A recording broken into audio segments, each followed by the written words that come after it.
দেখেছো? আগে প্রথমে মাংস, তারপর ভাত, তারপর চিন্তা করো, পাপড়, তারপর এটা, তারপর এটা, তারপর এটা। সবটা টেস্ট করতে হবে একটু একটু করে।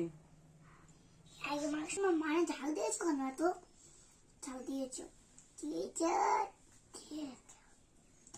মাছ কিশমিশ আছে উপরে, দেখো। টেস্ট করে দেখি তো। সবকিছু তারপরে শাক, তারপরে শাকটা খাও। শাক আছে, শাকে ঝাল দিইনি, কিছুতে ঝাল দিইনি বাবা, তুমি খাবা দেখে খাও।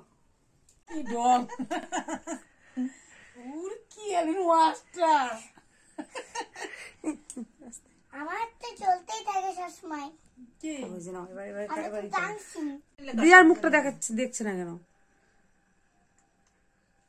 Happy birthday to you, happy birthday to you Ahitra, happy birthday to you, happy birthday to you. আগে মাকে দাও, না আগে বাবাকে দাও।